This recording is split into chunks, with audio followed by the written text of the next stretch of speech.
Bihotzez arratsaldeon eta ongi etorriak etxe honetara, kulturzale guztion etxea den honetara. Eskerrik asko hiria sortzen denean jardunaldiei amaiera emateko lagun askoren artean egindako ahaleginari esker prestatu dugun emanaldi honetan edo honetara etorri zaretelako. Buenas tardes, señoras y señores, queridos amigos, amigas, muchísimas gracias por acompañarnos esta tarde. El recital Vida en la sección del Valle se detiene a considerar el aspecto humano y existencial de la ciudad tal y como la entendió el escritor y psiquiatra Luis Martín Santos. Cito solo un breve párrafo. De este modo podremos llegar a comprender que un hombre es la imagen de una ciudad y una ciudad las vísceras puestas al revés de un hombre, que un hombre encuentra en su ciudad no solo su determinación como persona y su razón de ser, sino también los impedimentos múltiples y los obstáculos invencibles que le impiden llegar a ser. El recital Vida en la sección del Valle recoge sobre todo una selección de textos de autores norteamericanos que han confrontado las paradójicas y conflictivas relaciones del ser humano con su ciudad. Autores que han abordado la ciudad como espacio moral. Así, Swan River de Edgar Lee Masters, Winesburg de Sherwood Anderson, Collision de David Foster Wallace, Connect de Donald Ray Pollock, y también hay algún texto de John Obeso que acaba de nacionalizarse también norteamericano. Todas ellas pequeñas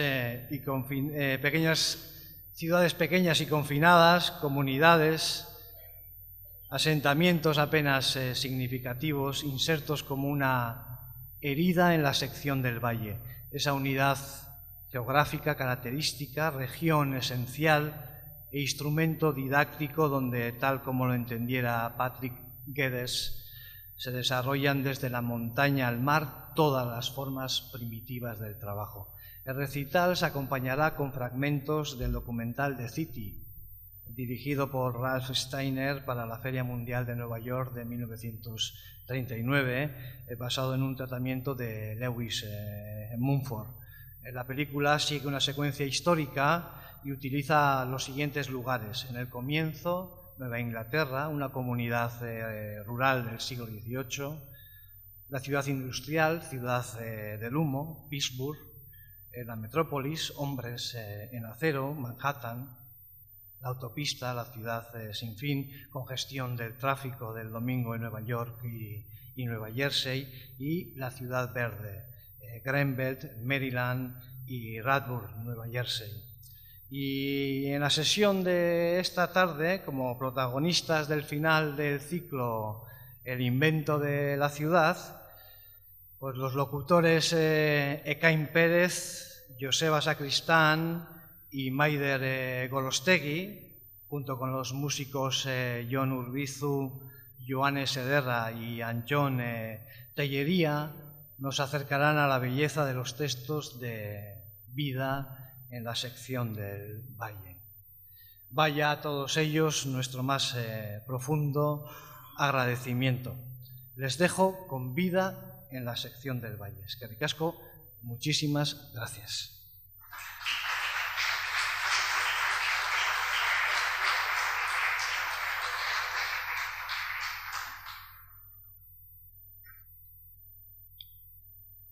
Babel. ¿Qué puede una mano? En una de sus representaciones, Nemrod, el gigante fundador de ciudades y constructor de torres, sostiene con su mano derecha y contra su pecho un cervato. Recostado a lo largo del brazo, con la palma abierta, como si quisiera ver crecer junto a su corazón una naturaleza sometida.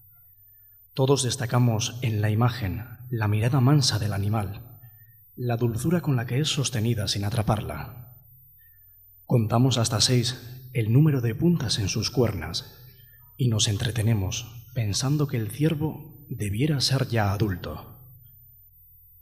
¿Que acaso sea Nemrod el primer hombre que coció ladrillos y los cementó con betún extraído del mar de Sinar, el que no le deja convertirse en una hermosa bestia huida en los bosques?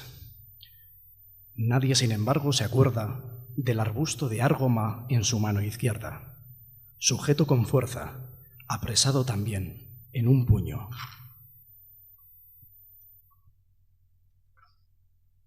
Si se le deja solo ante una gran extensión por habitar, subirá a un alto, construirá una casa, abrirá en la tierra una vía de agua, cazará, espigará del cielo y la hierba, la vida suelta.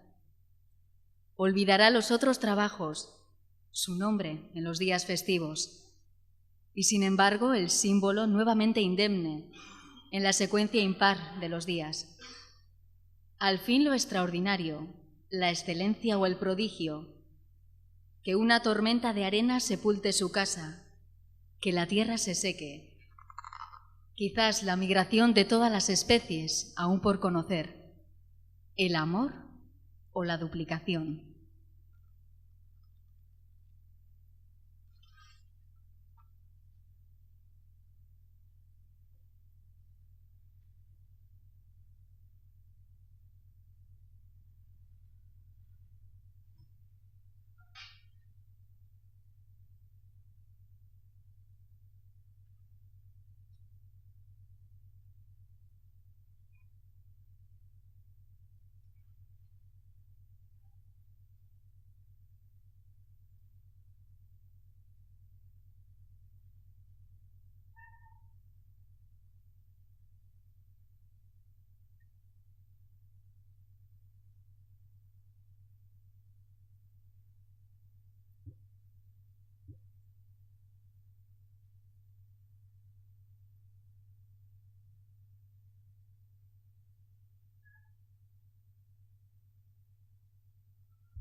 Antología de Spoon River, Edgar Lee Masters. Cassius Weather. Cincelaron en mi piedra sepulcral las palabras. Su vida fue apacible y los elementos se combinaron en él, de tal modo que la naturaleza podría alzarse y decir al mundo entero: este fue un hombre. Los que me conocieron se sonríen al leer esta vacía retórica. Mi epitafio debió haber sido: la vida no le fue benévola y los elementos se combinaron en él de tal modo que hizo guerra a la vida y en ella fue muerto. Mientras viví, no pude habérmelas con las lenguas calumniosas, y ahora que estoy muerto, tengo que conformarme con un epitafio grabado por un necio. Conrad Siever. No en ese jardín abandonado, donde los cuerpos se transforman en hierba, que no alimenta rebaños, y en siemprevivas que no dan fruto. Allí donde a lo largo de los sombríos senderos se escuchan vanos suspiros y se sueñan sueños aún más vanos, de estrecha comunión con almas de difuntos, sino aquí debajo del manzano que yo amé y cuidé y podé con nudosas manos durante largos, largos años, aquí debajo de las raíces de este manzano de invierno, para entrar en la mutación química y el ciclo de la vida, dentro del suelo y dentro de la carne del árbol, y dentro de los vivientes epitafios de las manzanas más rojas.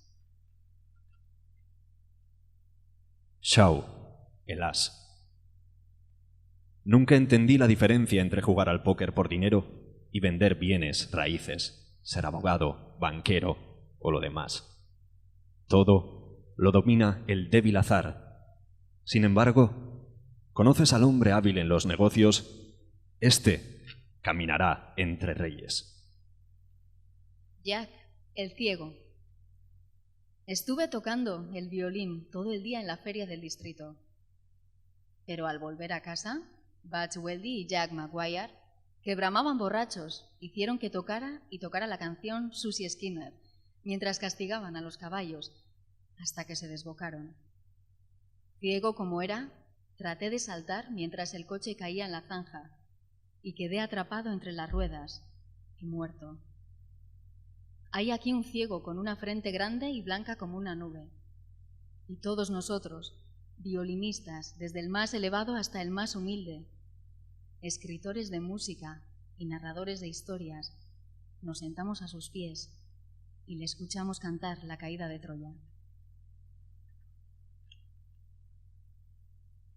A.D. Blood.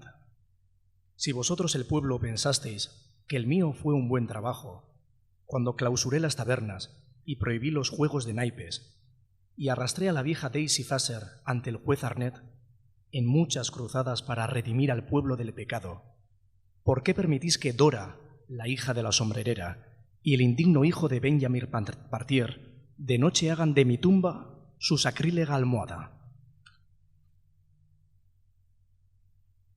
El desconocido. Escuchen, ambiciosos, la historia de un desconocido que yace aquí, sin lápida que indique el lugar. De un muchacho temerario y travieso, vagando, fusil en mano, por el bosque cercano a la finca de Aaron Hartfield. Disparé a un halcón posado en la copa de un árbol seco.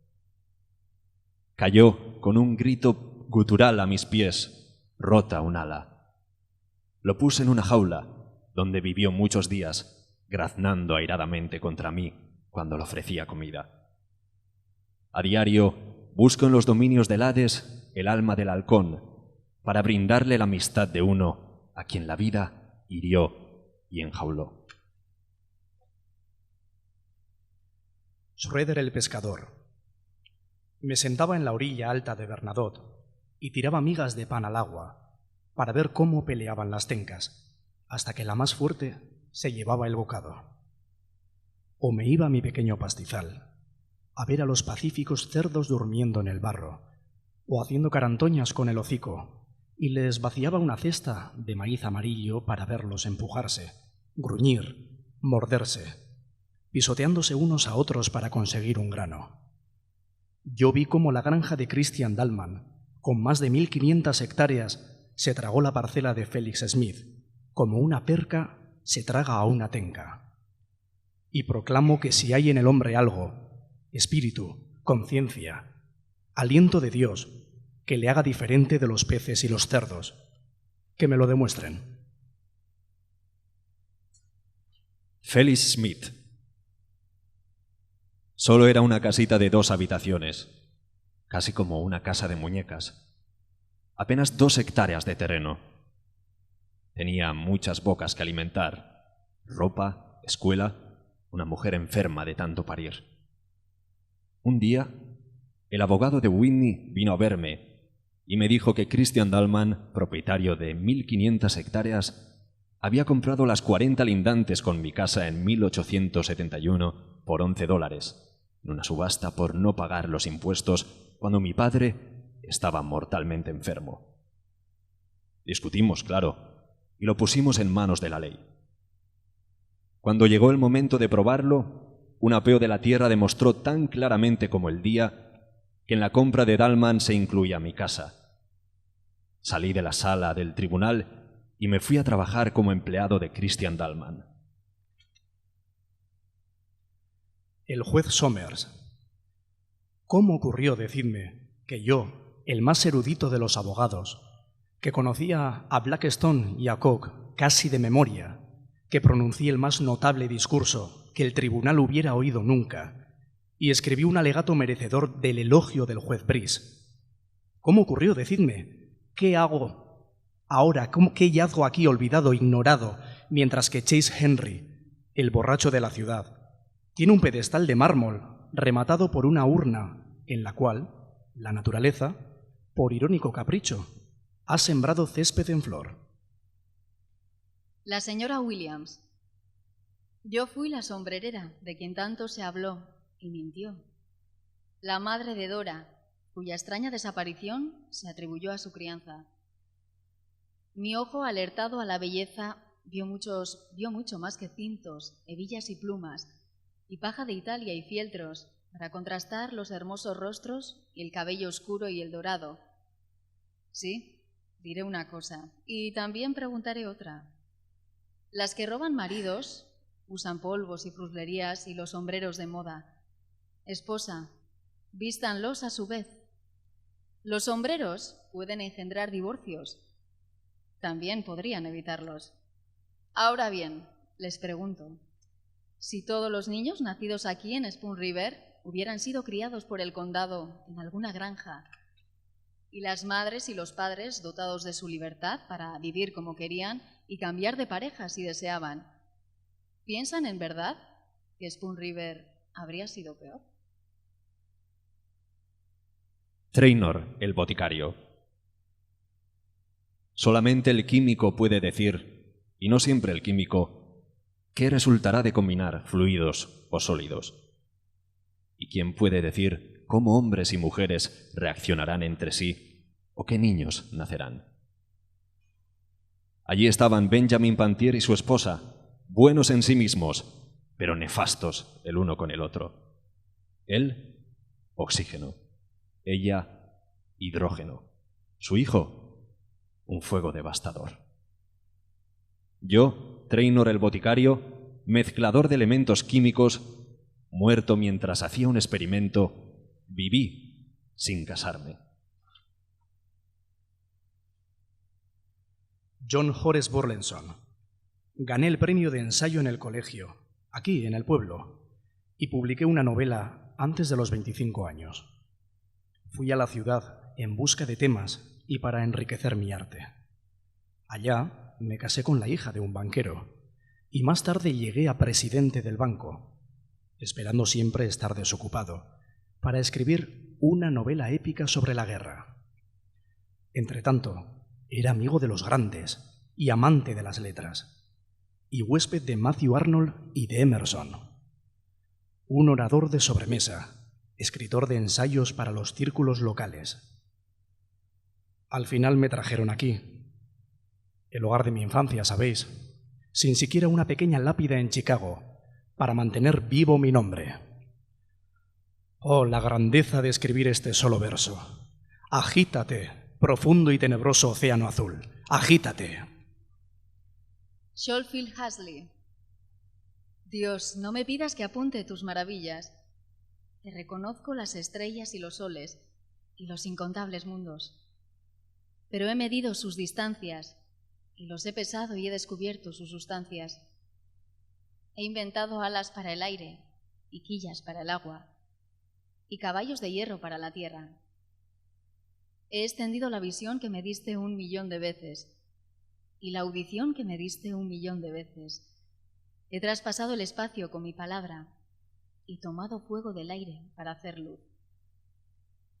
He construido grandes ciudades y perforado las montañas y he tendido puentes sobre aguas majestuosas. He escrito la Ilíada y Hamlet y he explorado tus misterios. Te he buscado sin descanso y te he encontrado luego de perderte en horas de desaliento. Y te pregunto, ¿cómo se siente el crear un sol y al día siguiente sentir los gusanos escurriéndose entre tus dedos? El hombre más fatigado de la tierra. El arbusto de árgoma es una brasa que nunca se consume, que perdura después de que se haya diezmado la tierra. Después de las desapariciones y el olvido, de la amenaza de la desertización en los bosques de Arcadia. Así, la árgoma, acaso la especie más obstinada, colonizadora y prolífica de entre las leguminosas, la primera en aparecer en los suelos degradados, enriquece y nutre los terrenos, los vuelve hábiles para la recuperación del bosque primitivo después del incendio o la tala. El más simple y doméstico de entre los arbustos, molido, constituye los piensos para el ganado. Antiguamente, su madera ardía en los hogares. Descendí del sueño con los ojos nevados para ver de cerca el naufragio remoto que hay en los ojos de los transeúntes. Y esta es, mira, la llama estremecedora que he encontrado, oculta en el hombre más fatigado de la tierra. La victoria del huevo, Sherwood Anderson. Tengo la certeza de que mi padre había nacido para ser un hombre alegre y bondadoso. Hasta que hubo cumplido los 34 años, permaneció trabajando como inquilino en la hacienda de un sujeto llamado Thomas Butterworth, situada en algún sitio cercano de la ciudad de Bidwell, Ohio. Poseía por entonces un caballo en el cual se encaminaba los sábados por la tarde a la ciudad para departir amigablemente con otros labriegos. Aprovechaba tales ausencias para beberse algunos vasos de cerveza y cambiar impresiones con alguno de los muchos inquilinos que, en tales oportunidades, colmaban los salones de Ben Head. Solo se oían algunas canciones y el entrechocar de los vasos en el bar. A las 10 de la noche se volvía a casa por senderos solitarios. Cuidaba, en primer lugar, del alojamiento de su caballo y él mismo, enseguida, se iba a dormir, perfectamente satisfecho de su situación en la vida. Por esa época no alimentaba la mejor intención de surgir en el mundo. Fue luego de haber cumplido los 35 años cuando mi padre se casó con mi madre, siendo ésta una profesora rural. Y en la primavera próxima, yo me asomé a este mundo, llorando y agitándome vivamente. Por este tiempo, algo sucedió a mis padres. Se tornaron ambiciosos. Esa pasión característica de América de surgir en el mundo tomó posesión de ambos. Es probable que ello se haya debido a mi madre. Siendo maestra de escuela, debe haberse puesto en contacto, sin duda, con libros y revistas. Me imagino que ella habrá leído cómo Garfield, Lincoln y otros americanos habían logrado ascender desde la pobreza hasta los sitiales más prominentes, y mientras yo yacía a su lado durante su convalecencia, debe haber soñado que algún día yo gobernaría hombres y ciudades. En todo caso, ella convenció a mi padre de que renunciara a su actual posición, vendiera su caballo y se embarcara en una empresa propia. Era una mujer alta, silenciosa, de nariz prominente y ojos grises y preocupados. La primera aventura que acometieron fracasó.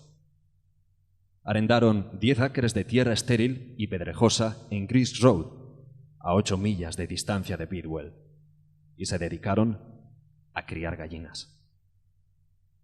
Mi infancia se desenvolvió en ese lugar y ahí obtuve mi primera impresión de la vida, y ella fue, desde el primer momento, una sensación desastrosa. En cuanto a mí, solo hoy día un hombre pesimista. Soy un hombre pesimista, inclinado a ver siempre el ángulo oscuro de la vida, y lo atribuyo al hecho de que los años de mi infancia, que debieron ser alegres y dichosos, los pasé en una granja criadero de gallinas. El que desconozca semejante materia jamás podrá darse cuenta de las muchas y muy trágicas cosas que pueden acontecerle a una gallina. Nace de un huevo y por algunas semanas no es sino un montoncito de pelusas, como las que aparecen en las tarjetas de Pascua de Resurrección, para luego transformarse en algo horriblemente desplumado que devora formidables cantidades de maíz y alimento, que ha costado sacrificios al dueño de su casa. Se contagia de moquillo, de cólera y otros males. Permanece por momentos mirando con estupidez al sol, se enferma y muere. Unas cuantas gallinas y de vez en vez un gallo procuran seguir los misteriosos designios de Dios y luchan por arribar a la madurez. Las gallinas ponen nuevos huevos, de los cuales nacen otros tantos polluelos, y la melancólica historia se repite. Es algo increíblemente complicado. La mayoría de los filósofos deben haber sido producidos en criaderos de gallinas. Uno coloca sus mejores esperanzas en un pollito, solo para ser tristemente defraudado. Los pollitos que recién abren los ojos a la vida parecen ser despiertos e inteligentes, pero la verdad es que son sobremanera estúpidos. Se asemejan tanto a la gente que nos hacen recaer en confusión acerca de nuestro concepto de la vida. Si la enfermedad no los ha atacado y nuestras expectativas respecto a ellos se han afirmado, solo esperan la oportunidad de caer debajo de las ruedas de un camión y regresar destrozados o moribundos a manos del dueño. En plena juventud, se ven atacados por distintos parásitos y para extirparlos hay que invertir sumas considerables de dinero. Más tarde, en la vida, he visto desenvolverse una verdadera literatura acerca de las fortunas que es posible amasar criando gallinas. Tales libros son escritos para ser leídos por los dioses.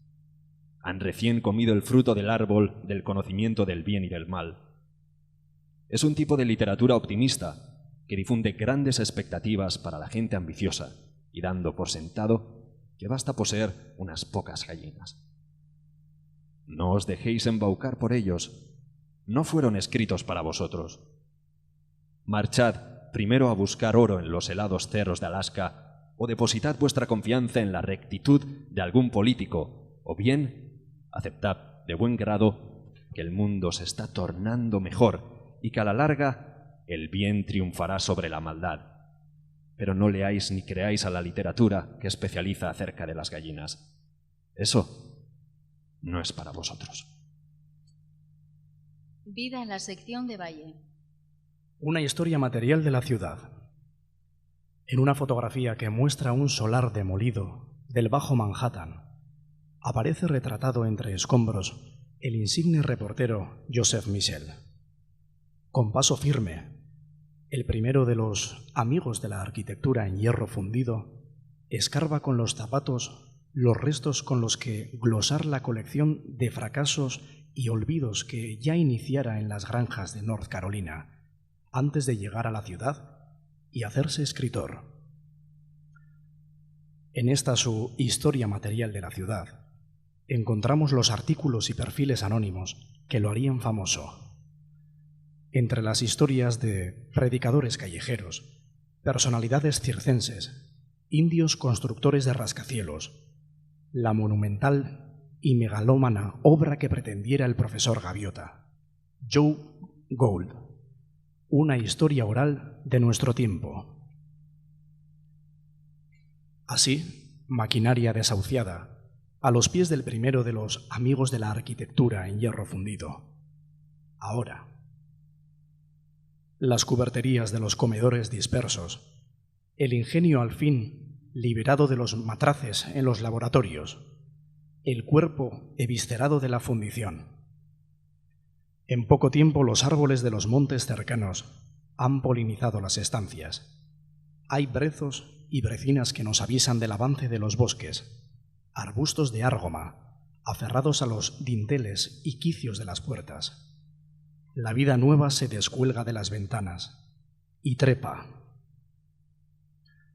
Algunas fachadas de los patios interiores, donde la sombra es más severa, parecen ya jardines asilvestrados de alguna costa olvidada del Egeo. Ante los altos arbustos de espino, a los pies de la piedra inaugural, recordamos los versos antiguos. Y el mundo tiene brazos tan hermosos, guijarros tan dignos, que nunca entenderemos esa mano desafinada que nos esquiva o nos arrulla cuando nos desleímos penosamente en un beso de árgoma. ¿En qué llama o ancho olvido vamos creciendo?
¿Cómo llegó a incorporarse la ciudad de Colision en el Illinois central?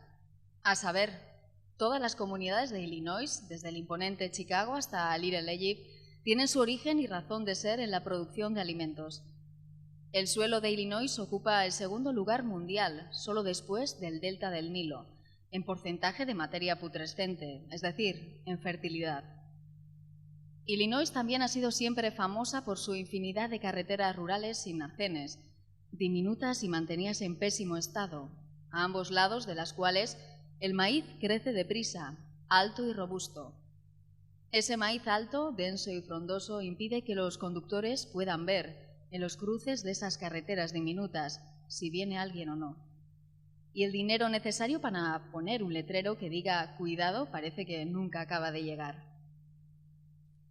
Y por tanto, durante los años de la Gran Depresión, durante los cuales el suelo de Illinois central no se agostó ni una pizca y el maíz no perdió un ápice de su color verde, había un cruce sin señalizar hacia el que se dirigían una mujer acaudalada de Chicago de camino al sur en un turismo grande y un granjero en un pequeño tractor que estaba cruzando la carretera de este a oeste para pasar a la otra ribera de sus terrenos. El coche ganó la partida. El granjero salió volando locamente enamorado sobre sus campos y allí, oculto por el maíz, expiró, con gran estruendo. La mujer no pudo llegar hasta él porque su coche lo había lanzado a las profundidades del campo y el suelo, cuajado de humus, hizo que a la mujer le fuera imposible caminar con sus zapatos de tacón. La mujer, que tenía un corte en la frente y había matado a alguien lanzándolo de un golpe a más distancia de la que ningún hombre puede recorrer volando, estaba completamente desquiciada por el trauma. Pero conservaba su voluntad y juró en ese instante, según cuenta J.D.D., que nunca volvería a viajar. Nunca. Su juramento, junto a la fortaleza de su carácter, acarrearon ciertas consecuencias. Su coche de turismo, ligeramente abollado, se quedó en el mismo sitio donde se había detenido y la mujer se quedó a vivir en él. Era un coche bastante grande. La familia del granjero Kroc, que vivía al otro lado del campo, al principio estaba un poco cabreada por la colisión, la muerte y la total desaparición del cuerpo del sostén de la familia, pero la mujer, movida por los remordimientos, les pagó más dinero del que el propio granjero podría haber llevado a casa en toda su vida. Y no solo no hubo litigio, sino que la mujer se convirtió prácticamente en un miembro de la familia Kroc, allí en el coche inmóvil que se había convertido en su casa. Varios niños de la plantación, movidos al principio por un sentimiento de caridad humana básica, le trajeron comida y objetos de primera necesidad, saliendo de las paredes de maíz como si aparecieran en medio de la nada, con las cosas que ella necesitaba para vivir. Y a modo de contrapartida, y también por gratitud y por remordimientos, ella le remuneraba por aquellos objetos de primera necesidad. De hecho, pagaba a cualquiera que le trajera cualquier cosa que ella deseaba. De modo inevitable y dada la manera en que funciona este mundo, pronto se estableció una especie de mercado. Había una persona de la ciudad dentro de un coche enorme en un cruce en el centro equidistante de las poblaciones de Deprez-Champagne, Rantoul y Urbana, que quería cosas y las cambiaba por dinero. La zona se transformó sustancialmente. La tristeza, los remordimientos y la caridad se convirtieron en prosperidad, redención y mercado. Una multitud de pobres itinerantes y deprimidos, pero poseedores de algunas cosas y de iniciativa empresarial, acudió al cruce donde permanecía inerte el coche golpeado por el tractor, con ella dentro. Aquellos pobres redimidos construyeron cobertizos que se convirtieron en tiendas permanentes y luego en chabolas, y de ese modo una especie de Roosevelt de Nouveau Bourgeois se congregó en el escenario de la colisión. Un vendedor ambulante con la nariz en forma de cimitarra, que había llegado en bicicleta desde el este, donde las cosas no marchaban igual de bien, trajo unas flores de la costa este que había hurtado del espléndido funeral de un banquero recientemente suicidado, y fue el único que se llevó el gato al agua, por decirlo de algún modo. Vio a la mujer en el coche, y haciendo gala de esa especie de brillante epifanía mercadotécnica sobre la cual se sustenta la leyenda de América, insistió en venderle a la mujer su bulbo de rosa de té de primerísima calidad, a precio de coste. El bulbo fue plantado en el segundo suelo más fértil del mundo, y en un abrir y cerrar de ojos creció un rosal. El rosal produjo incontables rosales más, gracias a la fertilización, y una explosión de color rojo intenso empezó a imponer su belleza en la inmensidad verde de la belleza de aquellos campos desprovistos de granjero. Una historia material de la ciudad. Luis Martín Santos. De este modo, podremos llegar a comprender que un hombre es la imagen de una ciudad, y una ciudad las vísceras puestas al revés de un hombre. Que un hombre encuentra en su ciudad no solo su determinación como persona y su razón de ser, sino también los impedimentos múltiples y los obstáculos invencibles que le impiden llegar a ser. Que un hombre y una ciudad tiene relaciones que no se explican por las personas a las que el hombre ama, ni por las personas a las que el hombre hace sufrir, ni por las personas a las que el hombre explota ajetreadas a su alrededor, introduciéndole pedazos de alimento en la boca, extendiéndole pedazos de tela sobre el cuerpo, depositándole artefactos de cuero en torno de sus pies, deslizándole caricias profesionales por la piel, mezclando ante su vista refinadas bebidas tras la barra luciente de un mostrador. Podremos comprender también que la ciudad piensa con su cerebro de 1000 cabezas repartidas en 1000 cuerpos, aunque unidas por una misma voluntad de poder merced al cual el hombre nunca está perdido. Porque para eso está la ciudad, para que el hombre no esté nunca perdido. Que el hombre puede sufrir o morir, pero no perderse en esta ciudad, cada uno de cuyos rincones es un recoge perdidos perfeccionado, donde el hombre no puede perderse, aunque lo quiera, porque 1000, 10.000, 100.000 pares de ojos lo clasifican y disponen, lo reconocen y abrazan, lo identifican y salvan.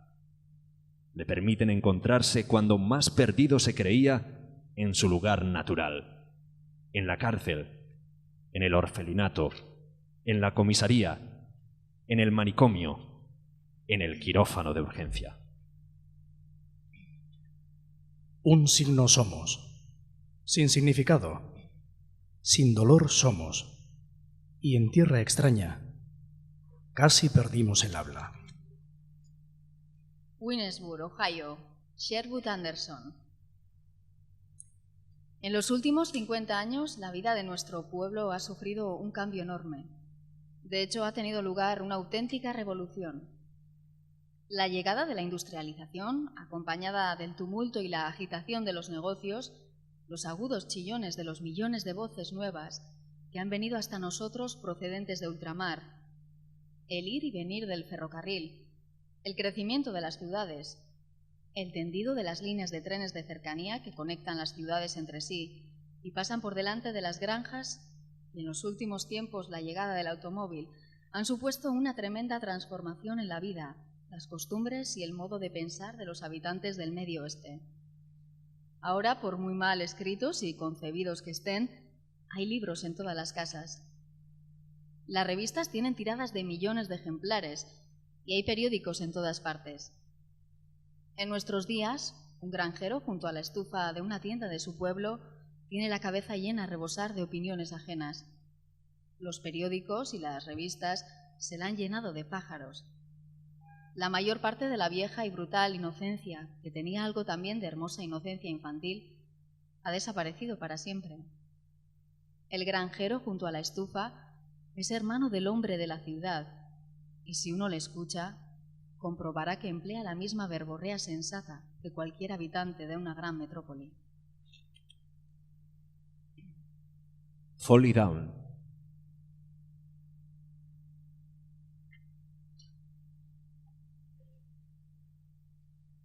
De la industriosidad de las aves. Con el fin de reponerse de las ruinas entre las crónicas de la ciudad, Joseph Michel, el primero de los amigos de la arquitectura en hierro fundido, acostumbraba a refugiarse en las tareas de reforestación en los bosques de Carolina del Norte, o se adentra con una misma sensibilidad expedicionaria en las ciénagas de Ashpole, continuas a las extensiones devastadas por la tala, en busca de flores silvestres y pájaros. Durante meses, de espaldas a la ciudad, el espigador de perfiles para el New Yorker huye a los campos e inicia con la reforesta el ciclo de los fósiles del tiempo.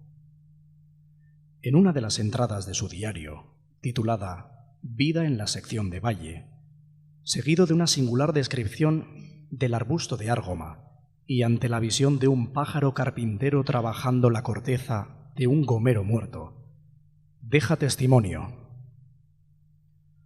ningún otro espectáculo me ha causado, asegura, mayor asombro e impresión en toda mi vida. Y solo porque, acaso he comprobado, en la industriosidad de las aves, mayor eficiencia que en cualquiera de los prodigios e ingenios que acostumbran a ensayar los hombres en su ciudad. Tu trabajo está en el centro del mar, un centro doméstico que sueña con lo salvaje cada día. Del día y la noche en el centro del mar. Como todos los otros hombres, también tú tienes dueño. ¿Mi dueño, dices? Quiere lo que yo quiero. Otro mar al otro lado del mar. Y que tú estés en su centro, en el centro del ombligo del mar. Mi dueño imagina.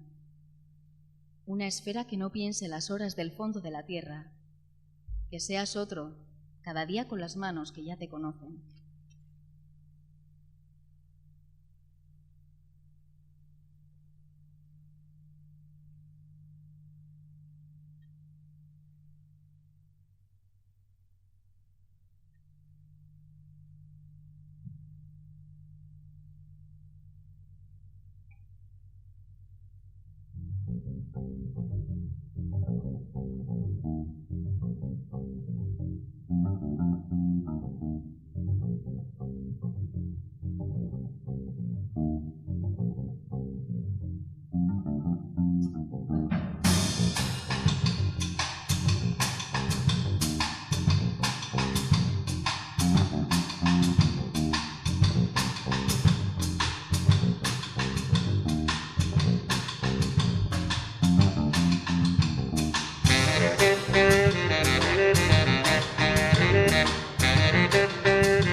Autobiografía de un viajante. John Cheever. Nací en Boston en 1869. Los miembros de mi familia, maestros y capitanes de barco, habían vivido en Boston desde tiempos inmemoriales. Éramos pobres y mi madre era viuda. Regentaba una pensión. Mi hermano y mi hermana trabajaban y yo me preparaba para hacerlo tan pronto como terminara la escuela primaria. Decidí entrar en el negocio del calzado y convertirme en un viajante. Quería ser viajante como otros quieren ser médicos, generales o presidentes.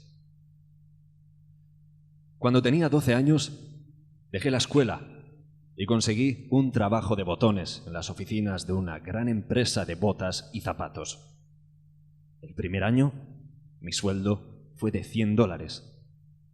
Después me ascendieron a conserje y al año siguiente gané $200. No era fácil conseguir un empleo por aquel entonces y tenía que trabajar duro para mantener mi puesto. Cuando iba a trabajar, las calles estaban desiertas y cuando volví a casa, oscuras y vacías. Por fin, tuve la oportunidad de aprender cómo funcionaba el negocio en una fábrica de zapatos de Lynn. Me mudé allí, me alojé en una pensión barata y aprendí cómo se hacen los zapatos. Conozco el precio y en ocasiones incluso la manufactura de casi cualquier par de zapatos que veo, aunque a veces me pongo enfermo solo con mirarlos de lo baratos que son. Pues bien, trabajé allí durante 5 años y en 1891 mi sueldo ascendía a $700. Aquel año, por primera vez, me dieron la oportunidad de realizar un viaje comercial. No lo olvidaré mientras viva. Cogí un tren desde Boston a Nueva York y de Nueva York a Baltimore. Me gusta viajar en tren. Cuando pasaba mis vacaciones en el campo, bajaba a la estación cada día para ver pasar el tren. Tenía un nuevo traje, un nuevo bolso de viaje, un maletín con el muestrario y un nuevo par de zapatos. Los zapatos me hacen un daño de 1000 demonios. Desde entonces nunca he vuelto a llevar zapatos nuevos cuando emprendo un viaje. Llevaba la billetera repleta con el dinero de las dietas. También me gustaba el dinero. Siempre que tengo dinero en el bolsillo y cojo el tren para viajar a otra ciudad, tengo la sensación de que mi vida comienza de nuevo. Cuando monté en aquel tren, tuve la sensación de que mi vida comenzaba de nuevo. Como iba diciendo, en aquella ocasión viajé a Baltimore. Llegué a media tarde. Reservé una habitación sencilla en el Hotel Carrollton. Había agua corriente, pero no tenía baño. La tarifa era de $4 al día, incluidas 4 comidas abundantes, si querías. Recuerdo que el hombre que recogía el sombrero a la entrada del comedor no entregaba resguardo, pero nunca se equivocaba al devolverle el sombrero a cada cliente. Una propina de 10 centavos era más que suficiente. Los camareros eran educados y de apariencia distinguida. El comedor estaba en el segundo piso. Permanecí allí 2 días y gané lo suficiente para cubrir mis gastos y mi sueldo con un margen ligeramente inferior al precio de venta estimado por la sede de oficina. Cuando regresé, el jefe me felicitó. Aquel fue mi primer éxito, el primero de una larga lista de éxitos. Para entonces, mi madre había muerto y mis hermanos estaban casados. No vi mucho a mi madre en sus últimos años de vida y siempre lo he lamentado. no me interesaba demasiado por lo que hacían mis hermanos. Tenía mi propia vida. Siempre estaba ocupado. Donde quiera que mirara, cualquier forma y color, e incluso la lluvia o la nieve, me recordaban las reuniones de ventas y los zapatos. Comencé a forjarme una reputación. Trabajé para esa empresa hasta 1894 y entonces me hicieron una oferta mejor en Siracusa, así que me mudé allí. En aquella época ganaba $3.000 al año.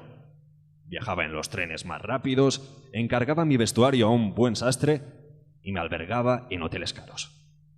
Tenía muchos amigos y muchas mujeres. El tiempo pasó deprisa. Mi sueldo aumentaba $1.000 cada año. Aquellos años en la carretera fueron los mejores y parecían no tener fin. A menudo vendía 2 cargamentos de zapatos mientras tomaba un whisky. La mitad del tiempo tenía más dinero del que podía gastar. Tenía éxito. Tenía más éxito del que nunca hubiera podido imaginar, ni siquiera cuando tenías 12 años. Pasé todos esos años en trenes, clubes y hoteles.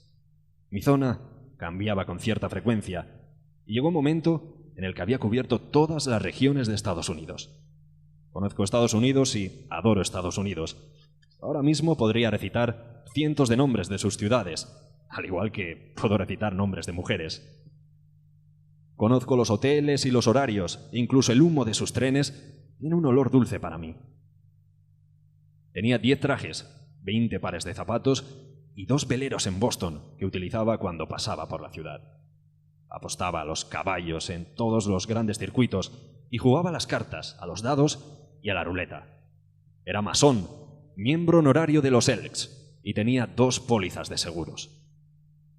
Mis cifras de ventas variaban en función de las condiciones, pero mis ingresos rondaban los $10.000. Algunas temporadas ganaba un poco menos y otras superaba esa cifra con creces.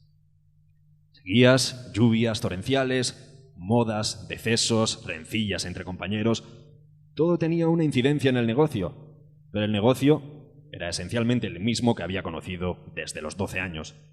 Si perdía un cliente, siempre podía conseguir otro.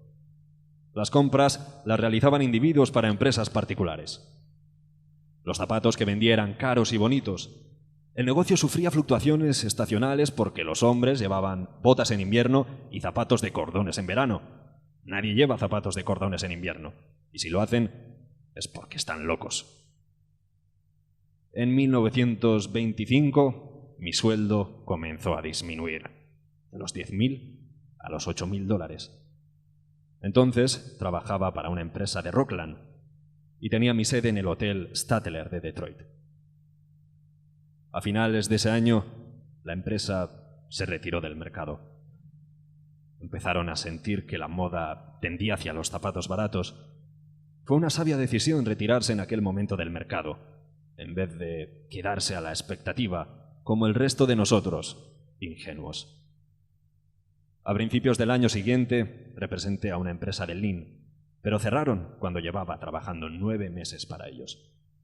Los hombres sensatos estaban abandonando el negocio y olvidándose de él, pero yo no podía dejarlo, no podía olvidarlo. Tenía 57 años. Me estaba haciendo viejo. No podía pensar en nada que no fuera trenes, hoteles y zapatos.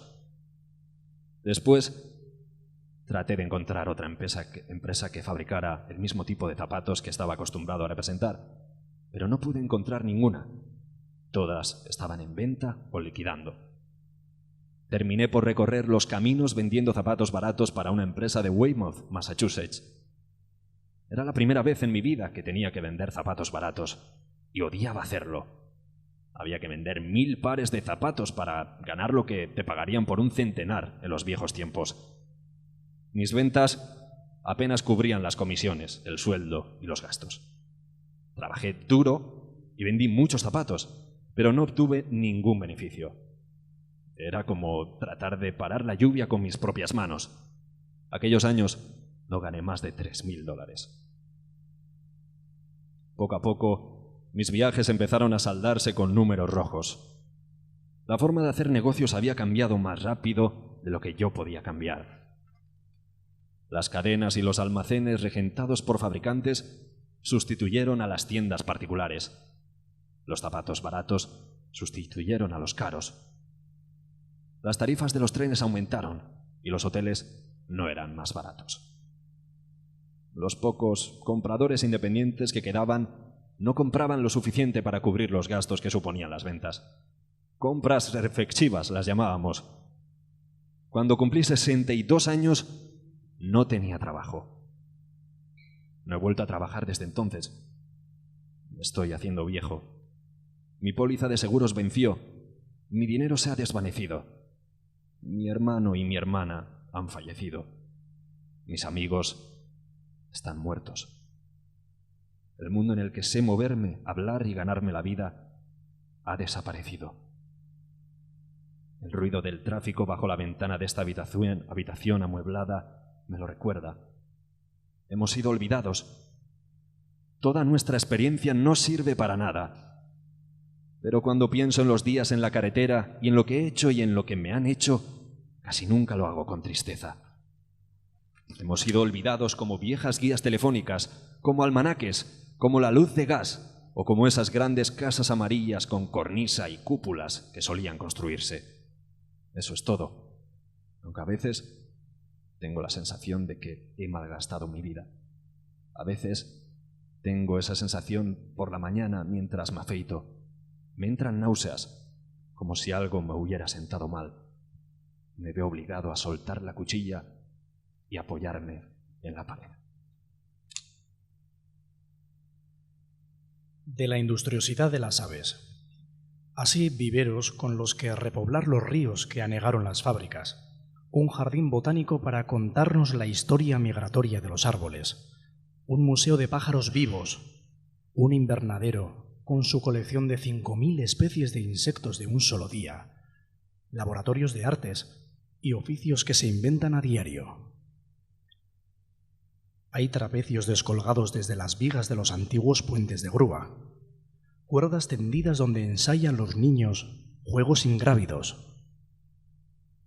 Así, hay hoy, aseguran, en los almacenes de armas de la antigua Yugoslavia, bajo los campos de maniobras, en las instalaciones militares abandonadas, bodegas de un vino sabio que macera bajo las condiciones de una humedad y temperatura propicias. El mercado de los 7 kilómetros, a partir de la suma de contenedores de transporte en Ucrania. Oficinas de bajo alquiler en Londres, en vagones de metro varados. El gran parque paisajista de Duisburg Norte en la región de Ruhr, que vuelve a unir las poblaciones, que el abandono de los altos hornos había dispersado, transformando el ruido antiguo de las producciones en un silencio de simulados paseos bajo interminables tuberías de gas. Los jardines en superficie de la Westergasfabrik en Ámsterdam, con su red hídrica independiente de la que en su día contaminara la próspera ciudad de Koke. Las minas de sal en la ciudad rumana de Turda, reconvertidas en parques de recreo subterráneos a 80 metros de profundidad, con sus 12 inalterables grados centígrados, con su centro de haloterapia para los enfermos de la piel o el pulmón. Vives dentro de ti. Arrastras a tu Dios hasta el inicio del solsticio. Lo dejas caer después como un cometa feroz. Dentro de tu cabeza, hibernas bajo la piel como las fieras y los erizos de mar. Con el deshielo vuelves puntual, siempre junto a los hombres. Entre dos lunas de tierra, todo el mundo hiere, dices. La historia del hombre, Sherwood Anderson. La firmeza con que mis dedos agarran el fino papel de este cigarrillo es indicio de que ahora estoy muy tranquilo. A veces no es así. Cuando estoy inquieto, soy débil. Pero cuando estoy tranquilo, como ahora, soy muy fuerte.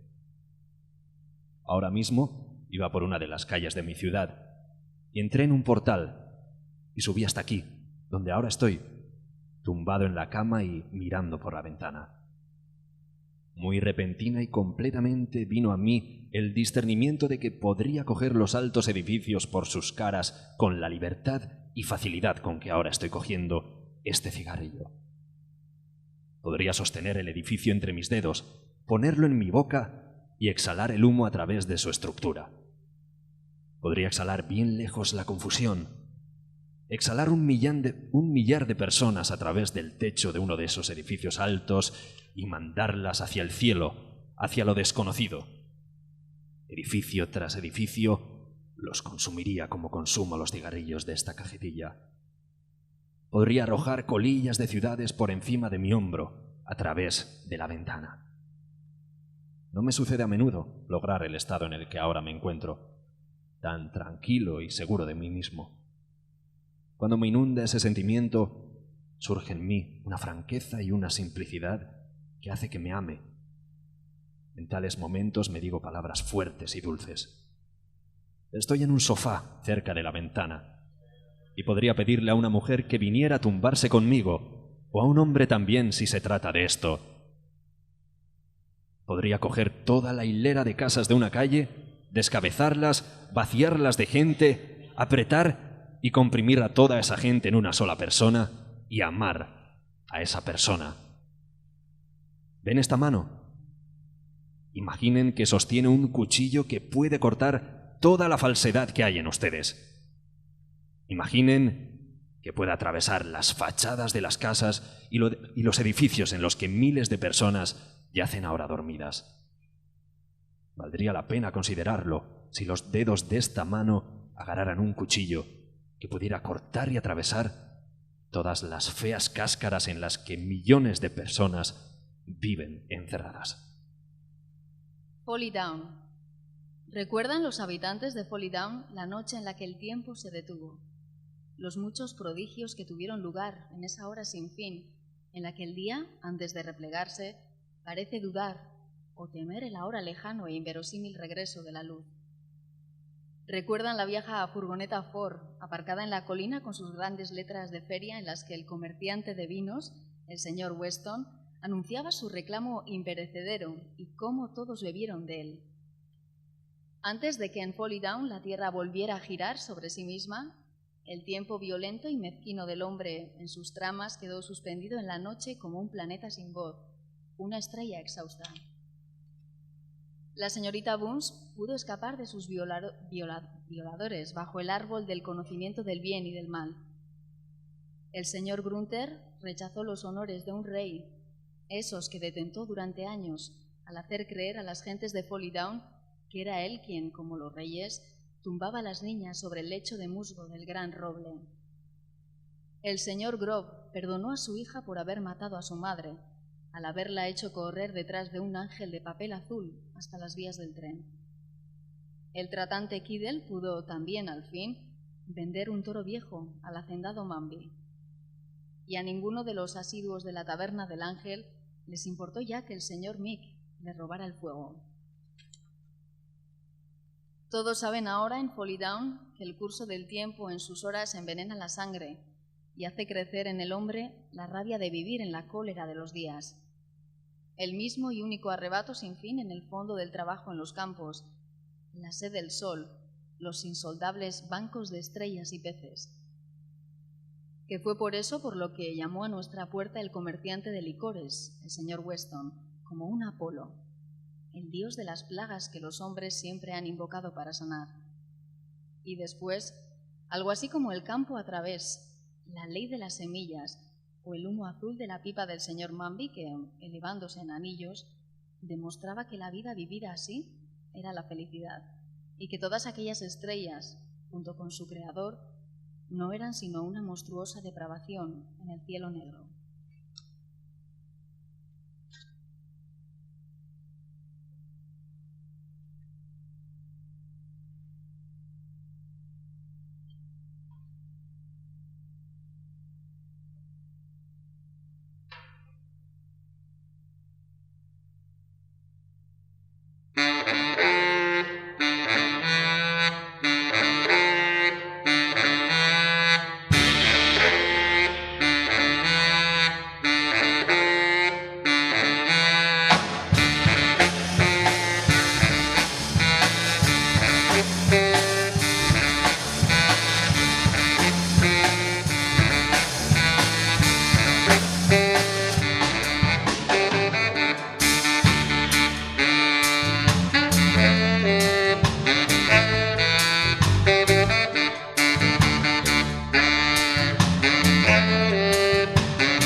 Bueno, muchas gracias por su respeto, muchas gracias por haber contenido casi la respiración durante todo este tiempo y muchas gracias por su atención. Gracias en especial si me acompañan, a Maider Gorostegui, a Joseba Sacristán, a Ekain Pérez,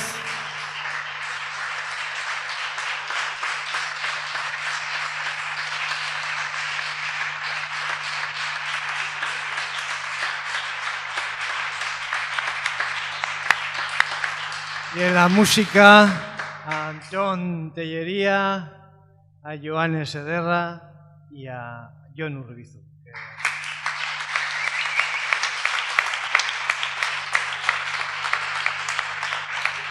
Igual para acompañar la despedida, igual nos regalan una propina.